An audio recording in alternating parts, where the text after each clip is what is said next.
একজন মহিলা একটি দোকানে চুরি করতে গিয়ে ধরা খায়। সঙ্গে সঙ্গেই সেইখানে অনেক মানুষ জড়ো হয়ে যায়। কিন্তু মহিলাটার কোলে ছিল একটি মাসুম বাচ্চা। মহিলাটা দেখতেও অনেক সুন্দর ছিল। তার কোলে মাসুম বাচ্চা থাকার কারণে চারপাশের মানুষ কেউ তাকে কিছু বলেনি, এমনকি মহিলার গায়ে হাতও তোলেনি। যেই দোকানে চুরি করতে গিয়ে মহিলাটা ধরা খেয়েছিল, ওই দোকানদার প্রশ্ন করলো, আপনার কোলে একটি মাসুম বাচ্চা, আপনি দেখতে এত সুন্দর একজন মহিলা, আপনি রাস্তাঘাটে দোকানপাটে চুরি করেন কেন? মহিলাটা তখন উত্তরে বলল, এই পৃথিবীতে আমি একজন অসহায় নারী, আমার স্বামী নাই, আমার পরিবারও আমাকে পালে না, আর এই মাসুম বাচ্চাকে রেখে আমি কোনো কাজও করতে পারি না। তাই আমি নিজের পেট বাঁচানোর জন্য এবং এই সন্তানটাকে বাঁচানোর জন্য বাধ্য হয়ে রাস্তাঘাটে দোকানপাটে চুরি করি। মহিলাটার এই কথা শুনে ওই দোকানদার যা করেছিল আপনারা সেইটা শুনলে অবাক হয়ে যাবেন।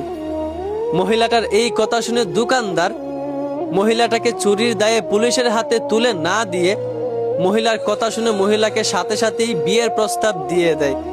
মহিলাটা অনেক খুশি হয়ে সে রাজি হয়ে যায়।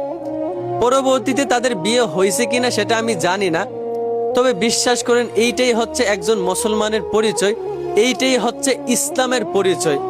ইসলাম পুরুষদেরকে 4টা বিয়ে করার অধিকার দিয়েছে, তাই বলেছে আপনি যৌবনের চাহিদায় একটা বউ রাইকে একাধিক বিয়ে করবেন এরকমটা না।